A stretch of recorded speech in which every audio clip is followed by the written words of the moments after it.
a long time coming, and finally it's on your screen, courtesy of your #1 business channel, TVBC. This is Aces and Spades, and I'm your host, Yetunde Very Civil. Aces and Spades is a magazine program that looks at all the spans of the economy, from politics to health, all the way down to entertainment. Don't go anywhere, Aces and Spades will continue shortly. Good to have you back. You're still on to Aces and Spades. We promise to give you the best of the best this week. A variety program to entertain you and keep you glued to your screens. Why don't you kickstart this session, this journey, this beautiful beginning with a look at the interactive networking session tagged Market Access, put together by the Enterprise Development Center, EDC. I need not say much. Why don't you take a look with me and see what we got right around the corner. Market Access, a one-day event, was just concluded in the city of Abuja. Market Access was introduced by the Enterprise Development Center, a subsidiary of Pan-Atlantic University, which also houses Lagos Business School, established in 1991, and Graduate School of Media, established in 2008. Enterprise Development Center was established in 2003 as a direct response to providing a holistic business development and support services to small and medium enterprises in Nigeria. One of such service is the Market Access, which holds in Lagos, Port Harcourt, and Abuja. The annual event is an avenue for entrepreneurs to come together and interact. The opening address was given by the Director, Enterprise Development Center, Mr. Peter Bamkole. He encouraged entrepreneurs present to take advantage of the event. Please take full advantage of it and let your business grow to greater heights. Thank you very much. The Director General of SMEDEN, Small and Medium Enterprise Development Agency of Nigeria, Alhaji Baturi Masari, gave a speech. He talked about the provisions of SMEDENs for all SMEs and young entrepreneurs in Nigeria. Therefore, a new impetus must be generated to expand the operational horizon of small and growing businesses in Nigeria towards achieving this objective. This year's event was interactive and educational. It had a panel session with representatives from the Central Bank of Nigeria and the Federal Ministry of Industry and Trade, amongst others. Could you, in a matter of 2 minutes, discuss business innovation from your own perspective? Okay, thank you everybody. Business innovation is simply having a platform where you can develop whatever idea that you've got. There was also a pitch session where some entrepreneurs were allowed to pitch their products and services, and the People's Choice winner emerged by open ballot. Is it number 1? Is it number 2? Yes. Is it number 3? Yes. Is it number 4? Yes. Is it number 5? Thank you very much. Thank you very much.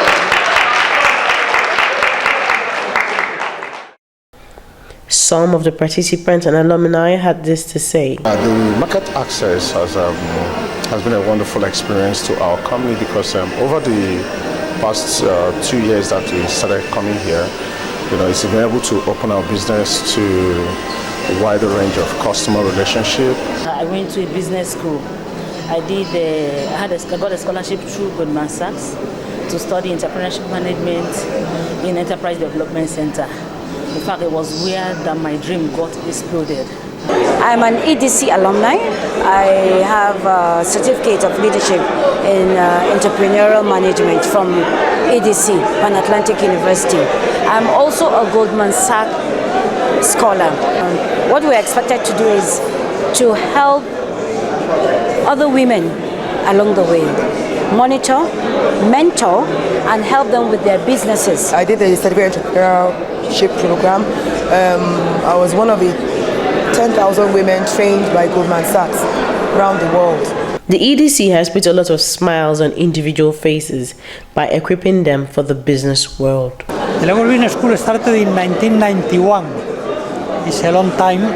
Pan Atlantic University is doing very, very well in training entrepreneurs, especially through EDC. EDC was the unit of Pan Atlantic University that was created precisely to help entrepreneurs. Basically, it's captured in our mission statement, which is to create a network of entrepreneurial leaders that are committed to three things.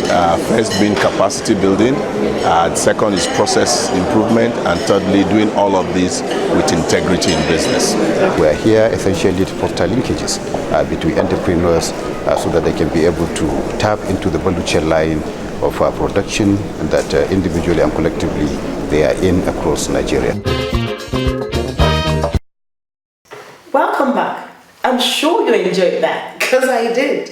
And we'll be looking forward to see more from the EDC. And trust me, I'll be there to bring you the juicy gist, full, complete, and intact. Taking a step further, the month of October is known globally as the month set aside to fight cancer and to propagate the awareness of cancer. I need not say much, but why don't you take a look and see? The month of October has been accepted all over the world as the Cancer Awareness Month. Likewise, in Nigeria, different organizations and foundations also held walks, seminars and workshops, all to propagate the awareness of cancer to the people. Cancer has been known to occur in 1 out of 10 men and 2 out of 10 women, bringing a ratio of 1:2 amongst men and women with breast cancer responsible for most deaths. All over the world, cancer deaths are more than the percentage of deaths caused by malaria, HIV/AIDS, and tuberculosis put together. It is the second leading cause of death in developed countries and the third in developing countries. In Nigeria, members of the public still see cancer as a disease of the wealthy, the elderly, and developed countries. Many sufferers of the disease still regard it as their fate and as such a death sentence. Cancer occurs in everybody. Cancer is basically a wrong thing growing in the body. Cancer can occur everywhere in the body except your teeth, your nails, and your hair. Cancer is caused by multiple factors. So because you smoke doesn't mean you will die from a cancer caused by smoke. You could die from a cancer, or you could not die. You could be affected by a cancer caused by your diet, caused by the fact that you don't exercise, caused by the fact that you have a lot of fat around your tummy, caused by the fact that you are obese, or some other kind of risk factors of cancer, basically. Cancer is not just a health issue. It has far-reaching social and economic implications, hence the awareness. It is a common knowledge that annually, in the month of October, there's the world commemoration of fight against cancer. It's prevention, eradication, and we know that in our country, Nigeria, the federal government is doing a lot to also join to fight this dreadful disease, and some individuals through their NGOs and some government institutions, knowing that cancer is a respecter of no gender, age, or status. It can attack the rich, the poor, and it's a disease that we really need to put all hands on deck to make sure we put up enough effort to fight against it. Mainly because it's a disease that can affect our human capital. According to the CECP, that's Committee Encouraging Corporate Philanthropy in Nigeria, 30 women die every day from breast cancer. Every day a woman dies of cervical cancer. Every hour rather, not every day, from cervical cancer. In my NGO, we do screening for the women because screening is the key. You cannot find out if somebody is suffering from cervical cancer, breast cancer without screening. we have basically, this health, empowerment through health, empowerment economically. We know that bulk of these women in the rural areas, they don't have the means.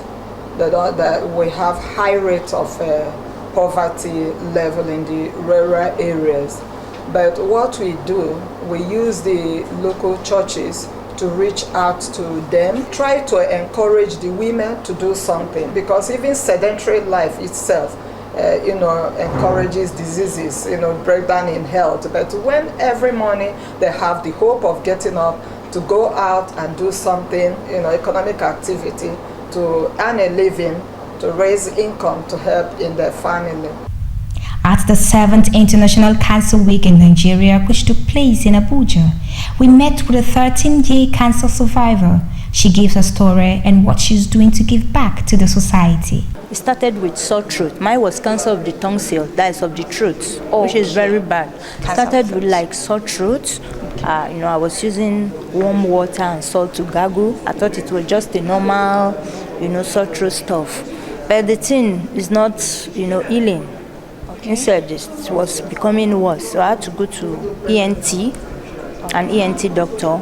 After the test and everything, they said I had tonsillitis that to be operated on. The operation was done and the pathological report came out. I was diagnosed that it was cancer of the tonsil, that is cancer of the throat.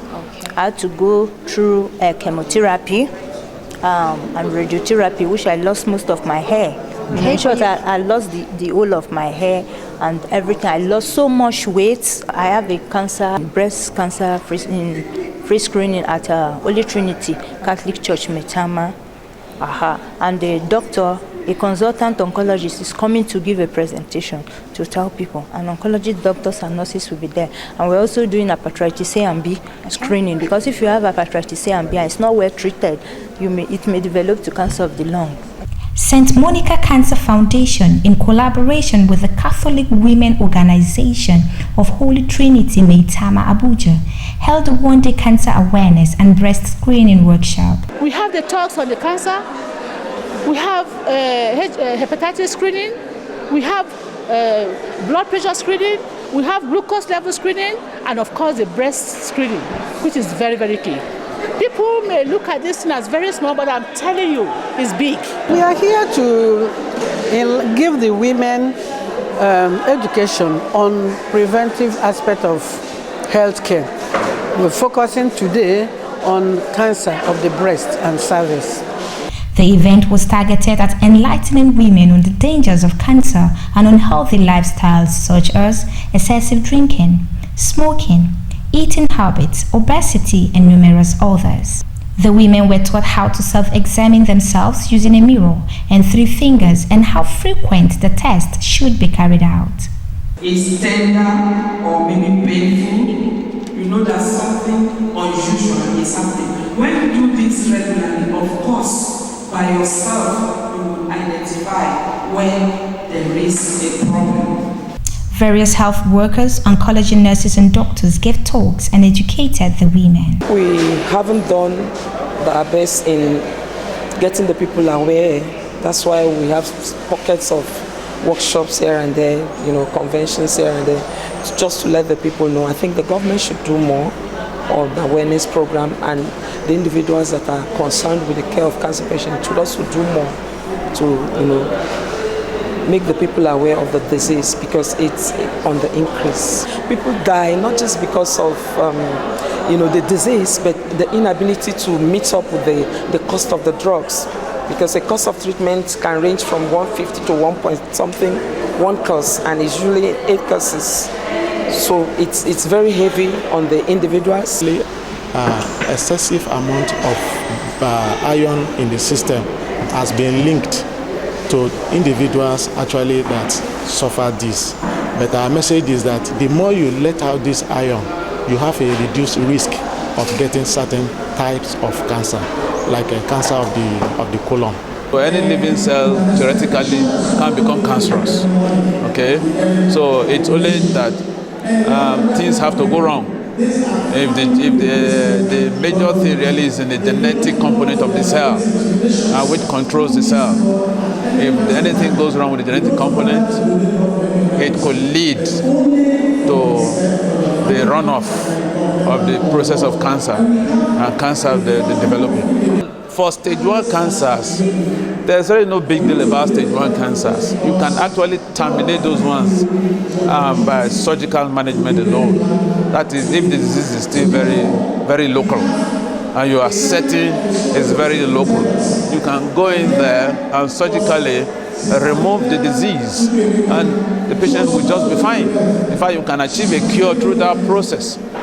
But if it's gone beyond the local phase and has gone regional, apart from surgery, you will have to add other means of management. You have to add radiotherapy, you have to add chemotherapy. The third stage, which is the metastatic stage, that is the stage where the disease has gone systemic. In other words, the disease has gone around the body. For that phase, well, surgery plays virtually a very minimal or significant role. Just a biopsy for diagnosis, surgery. Okay? Then, now the emphasis is on chemotherapy. Free blood sugar and hepatitis B screening, blood donations, BP monitoring and breast examinations were carried out. Now that was a need to know. And we are better informed by that clip, I'm sure you are. And we can ensure to live right. Examine yourself regularly. And then, if you notice anything, please see a doctor. Remember, health is wealth. Hope you enjoyed what we have for you so far. But that's not all. I still have one more treat for you. Of course, trust me, I have your back. I have you covered. Youths are today's entrepreneurs and tomorrow's leaders. Yes, today's entrepreneurs. You don't have to wait till you're the leader for tomorrow. Why not start today by being that entrepreneur you need to be? And I'm not the only one with this. The CORE Initiative, Creating Opportunities and Reinventing Expertise Initiative, put together a Youth Employability Summit to educate the youths, that is the coppers and the students, on what it is to look inwards. Empowering the youth has been one of the 4 missions of Core Development Initiative, creating opportunities, reinventing enterprise. In respect to this, they organized a Youth Employability Summit for coppers and students tagged The Emergence of the Entrepreneur. We called the seminar The Emergence of the Entrepreneur. If you look at global changes, globalization, information technology, social reforms, the truth is that the workplace is changing. The workplace is no more what it used to be. If you look at what the expectations of the workplace back then and what is expected now, they are 2 totally different, it's like mouth of mouth. So the truth is that the world of work is changing. What are the expectations of employers? How is the workplace evolving? And how do you, as a business person, I know the lady said there that she's making clothes, she sews, and she wants to be able to position herself, for the market. We're trying to put together the need to build capacity in the youth so that you can successfully navigate the emerging new work environment. Ultimately, what we do at CORE is to position you properly for employment. Core Development Initiative was created to assist the young generation discover their strengths, focus their energies appropriately, and awaken the hidden talents and resources that reside in them. There are few people that can birth the kind of programming innovation that we bring out in youngsters. Few people. And so you go into that office, let somebody innovate. Let somebody innovate. Innovation connects again with your mind. And for me, that's innovation connects with your mind. And your mind cannot be mined in all of the noise that is going on. The summit featured life and career coaching, leadership training, proper CV writing, and the sustainable development goals. So my question is this: when you get to an organization where they have a status quo, how do you change that? Alright, thank you very much. So I'll answer very simply. In every organization, there are those who want to maintain status quo and there are those who want to make change. I'm going to come over and over and over and over and over again. I'm going to find a way to get to you. There must be happy moments. There must be one or two directors you listen to. I'm going to talk to people. I'm going to keep pushing. If there is a forum, I will push. I'm just going to stay on it until one day I get a small crack. 10% is what happens to you. 90% is how you respond to it. For many of us, our challenge today is that our father is not the richest man in Nigeria. So because of that, we make up our mind that we'll never make it. But I ask you the question, the people you are copying, have you made out time to find out their pattern? Where are they coming from? What were they like? Have you also done another research to find out that the children of most rich people do not amount to much? Some of them were classmates. Your father can give you fish, but if he never taught you to fish, you will never end up a good fisherman. My question is on leadership and management. Is it possible to become an effective leader without, first of all, becoming an effective manager? Is it possible to be an effective leader without becoming an effective manager? No. If you do not allow yourself to be used, you can never become useful. Did you hear what I said? I was very glad when I came in here and I saw a group of very, very promising young people.